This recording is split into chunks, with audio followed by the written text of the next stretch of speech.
when the best episode of the Book of Boba Fett isn't about Boba Fett.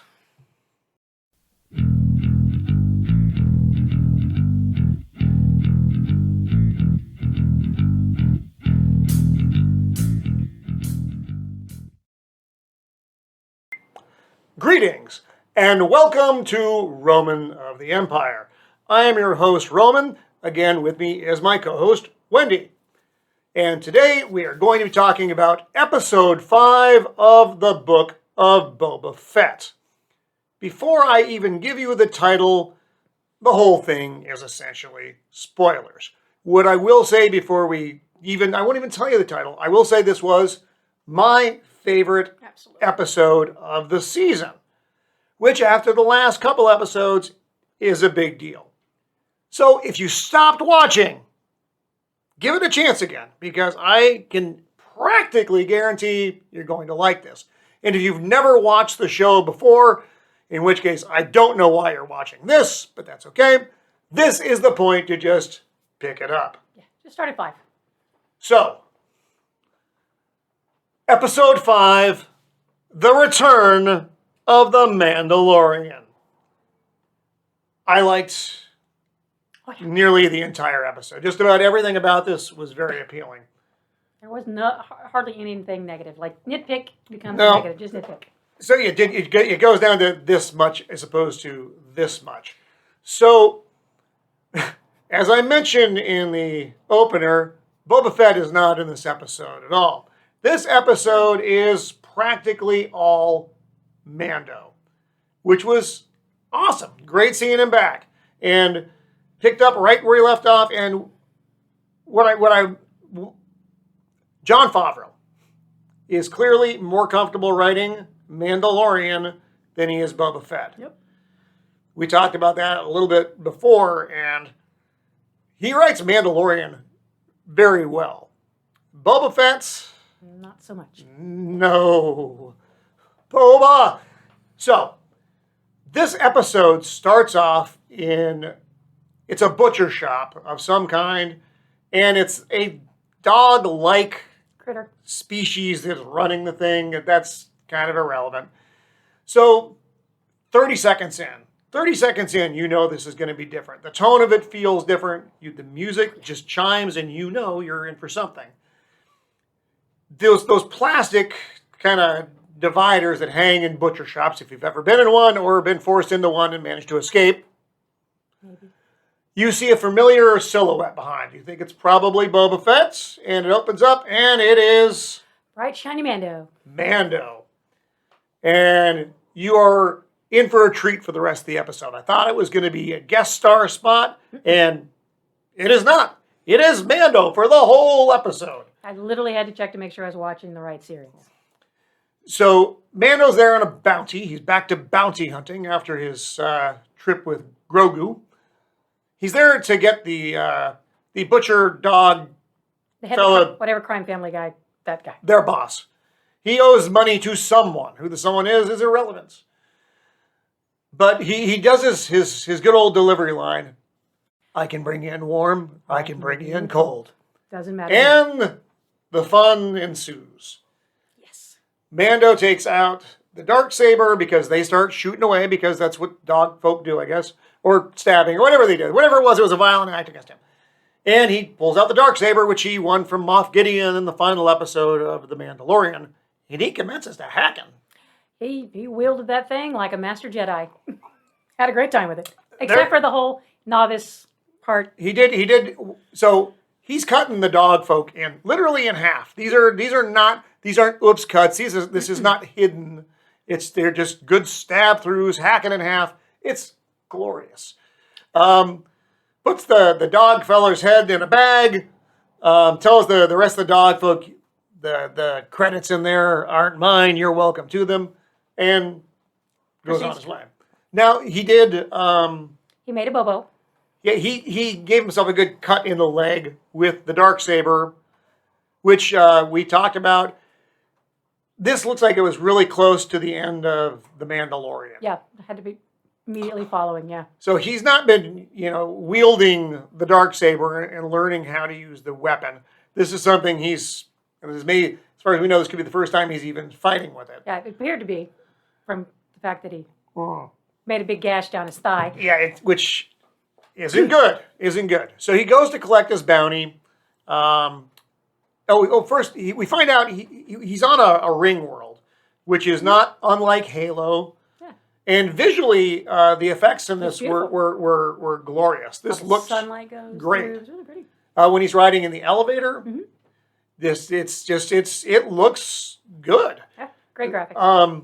So we find out he gets directions to the sub-level of the ring world where he meets up with the armorer, who you will recall from early episodes of The Mandalorian, and Paz Vizsla, who was the big hulking Mandalorian.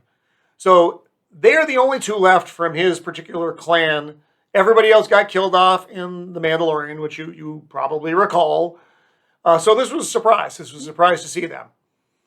And so I'm not even sure what the meeting was about, or if this was just them getting the band back together. I don't think it was ever really clear why they were there. I think it was just them finding each other. They said they'd find Okay. each other. So he had been searching for who was left. So the armorer sees Mando's leg, all the bleeding, and says, how did this happen? He takes out the Dark Saber, and now we get a history lesson on the Dark Saber, which is a weapon that was in not just The Mandalorian, but in the Clone Wars. So it was constructed by Tara Vizsla, who is a ancestor of Paz Vizsla, the big hulking Mandalorian. He was the first Mandalorian to join the Jedi Order, which is interesting because the Mandalorians and the Jedi Used to be enemies. not friends, but you had a Mandalorian Jedi. And the purpose of the weapon ultimately was to unite the clans and bring Mandalore together. Cool. So if it falls into someone's hands and not through combat, Mandalore will be laid to all waste. bad juju. Bad things happen, and this is what we saw happen in the Clone Wars. Bo-Katan ended up with the Dark Saber, and we ended up with the Purge of Mandalore. Bo-Katan was the daughter of an affluent household, one of the great warlords of Mandalore, and It was gifted. it wasn't one, which is the way it has to be. So that's the whatever forces surround the Dark Saber. And now there's the Purge of Mandalore, which was a horrifying act, but really cool to watch. The armada of TIE bombers just wiping out the planet. This was just really Fire and brimstone. good-looking effects, though. It's visually, it was freaking awesome. Yeah. And then the Terminator-like droids doing their sweeps. Yes. It was cool. That was a good scene.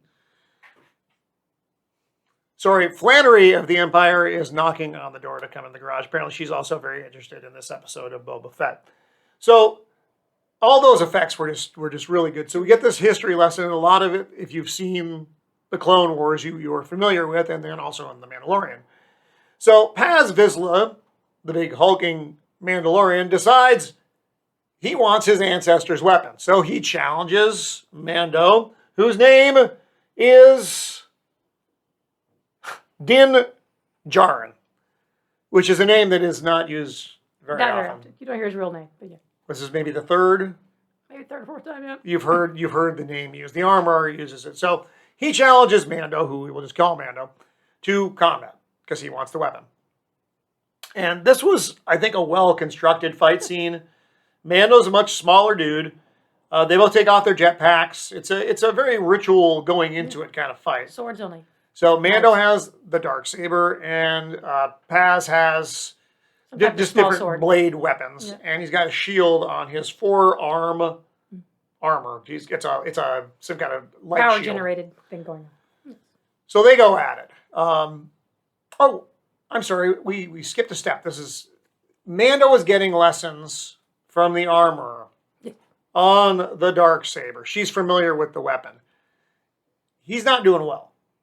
Oh yeah, no, he's fighting with the weapon. He's not letting the weapon do its job. So as they're doing their training fight, every time he takes a swing at her, basically the weapon gets heavier and becomes essentially unusable. At the point he's like dragging on the ground, which is when the old boy came in. Thought, well, I can Yeah, whip his ass now because yes. he can't even yield this thing.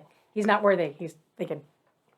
So it's a matter of the weapon wants you to use the weapon to fight your foe, and so it's got a will of its own. Weird, fine. Hey. It's Star Wars lore. We'll go with it.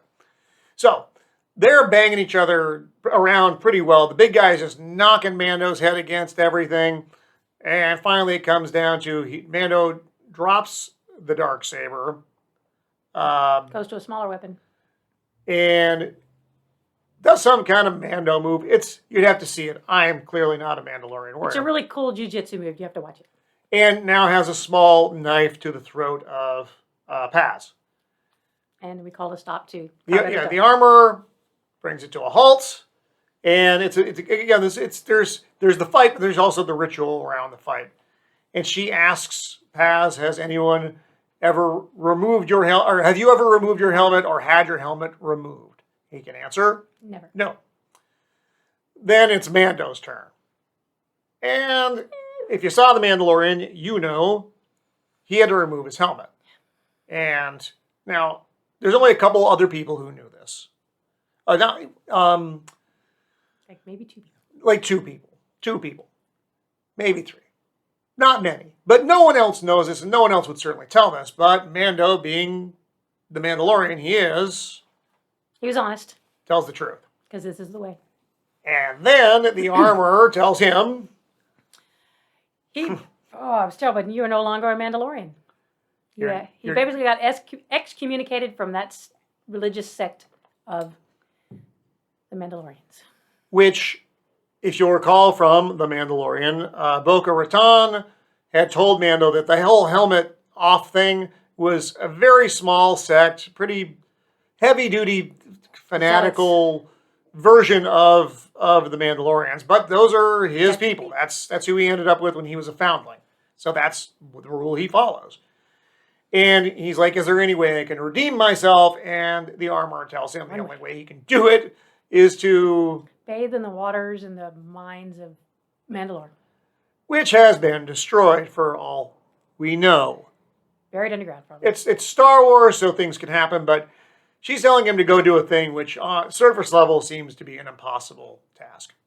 So, all this has happened. Also in this scene, if you'll recall, he had the Beskar spear, which he had which was gifted to him by Ahsoka Tano in the second to the last episode of the series. Now, this spear can pierce Beskar. So the armor tells Mando that it should be destroyed. It needs to be destroyed because it's a threat to Mandalorians. So she commences to melting it down and To make armor. To make armor. And Mando has a request. He wants armor made for a foundling, specifically Grogu. So she melts the thing down. She gives him a little bag tied together, which kind of looks like Grogu's head, which is very cute. It's adorable. And so at the end of the scene, I really like this scene a lot. There's just an awful lot that happened here. You got the history of the Dark Saber, the fight for the Dark Saber, and now Mando essentially being outcast, but he now has a new quest, which is good for Mando. He's a fellow who needs a quest. So that's it for that scene. Now we go into the... I guess you could, the whole thing would qualify as a third act. There's not a lot broken up in this. So he's going back to Tatooine. He has been contacted by Peli Motto, the mechanic, who, if you'll recall, had the many little droids around her from The Mandalorian, which was good comic relief in there. She was funny. She's just a ball of energy. Super fun. So she brings him back to Tatooine because she has a replacement for the Razorback, which, if you'll recall, was obliterated. So he gets to Tatooine, finds out... It's not quite together. Not quite together, but it's also not a Razorback. It is a ship. It's a fighter. It's one of the Naboo fighters. that if you saw the Phantom Menace, I imagine you did. Those yellow twin-engine fighters, you saw Anakin do the spin around Super zippy thing. But it's one of those. And it's in pieces. It's in many pieces. Many There's, pieces. coming from... But it is one of a kind and handcrafted. And yes, handmade parts before droids built aircraft. But it reminded me of, coming from our aviation background, it reminded me of a Phase D, maybe a PMI aircraft.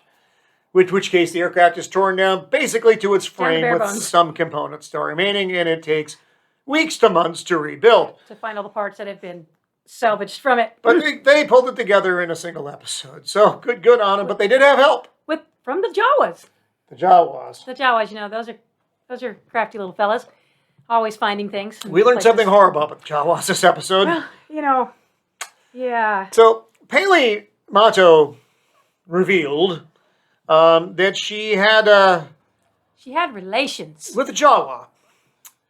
Yeah. Hairy, they are. Undoubtedly, they're hairy. I don't even know how that would work, but No. yeah, she speaks fluent Jawa, and they do her bidding to go find parts she needs. But yeah, So yeah, get it on with the Jawa, you get your parts. Yeah. So they rebuild the fighter. He does his test flights. While doing the test flight, he gets pulled over by the New Republic X-wing. He was speeding. He was speeding. He's getting a speeding ticket. One of the pilots you will recognize if you watch The Mandalorian. So just a little, full circle stuff there, which was fine. So Mando returns to Tatooine, meets up with Fennec, who's now waiting for him, and she wants to hire him to work for Boba in this upcoming war against the Pikes. And she gives him a big sack of credits. Mando's like, it's on the house, but I've got something to do first. I gotta go visit somebody. So, alluding to the fact he's probably going to go visit Grogu and give him his tiny armor. And that's it. That's pretty much it. Now, so he's been hired on. So he's now one of a handful of people in Boba's army. So you got Boba, you got Fennec, you have The angry Wookiee. Angry Wookiee, couple of pig guys who are not pulling their weight. They are not doing it. They show up late to a fight, if they show up at all. The Vespa gang, who I don't like bringing them up. I hate them so much. And Mando. And don't forget the baby Sarlacc. Oh, that's right. And I'm sorry. And the Rancor. The little baby. So we have a Rancor. Little baby Rancor. Not a lot. Not a lot. We've seen Mando take on a lot of forces before. We haven't. I don't know that we've really seen him take on an army before, but we've seen him take on an awful lot of folks. Yeah. And we'll see how this all goes. But that's the episode. Mm-hmm. I liked the episode. I did think that the A-team scene putting the ship back together took It was a little long, but it was long. fun. It was fine. It was way better than watching Boba ride a bantha for 20 minutes. Yes. And that wasn't cool. That wasn't cool at all. That was horrible, and I felt like we should all just take a nap. I think I actually did. Oh, I did. That last episode, I did take a nap while I was watching it. But it was cute. I mean, it brought some comic to it. And the adorable little droids. I mean, I want to take that little tiny one who was being attacked at the very beginning. Yep. Put him in my pocket and take him home. So he was like the Grogu of droids. Yeah, he was absolute Grogu of droids. It was adorable. But we're back. We mentioned it earlier on. Favreau knows how to write. He does. He knows how to write The Mandalorian. His Boba Fett writing leaves a lot to be desired. What I'm hoping this episode does is it carries the momentum that was built in this episode, all the action, all the cool plot devices, All the stuff we need. and the humor, even the humor. Mm-hmm. Bring that shit forward. The Mandalorian worked for a reason, and you did not mirror that in Don't Boba mess Fett. with that formula. That formula is working quite well. It worked. It's the same universe. You don't have to recreate the wheel every time. It's all in the same universe. So work with what works. That's redundant. Don't fix it. But it's accurate. What we do wish that the armor had made with that extra Beskar. We're hoping that somewhere along there she may have made a pair of balls. Beskar balls. for Boba. Boba needs his Beskar balls because right now ballless. Yes. So let's hope this moves forward and continues to be the rest of the book of Boba Fett. All we can do is hope, but they actually made up for a lot this episode. They did. They brought us back. They got our attention back because we texted each other this morning. We were like seriously going to hate watch this today. And then, after we watched it, I texted you and I was like, yep, I got from Wendy, Holy Mando, and I was like, oh yes. something so much better. So I think that wraps it for this episode.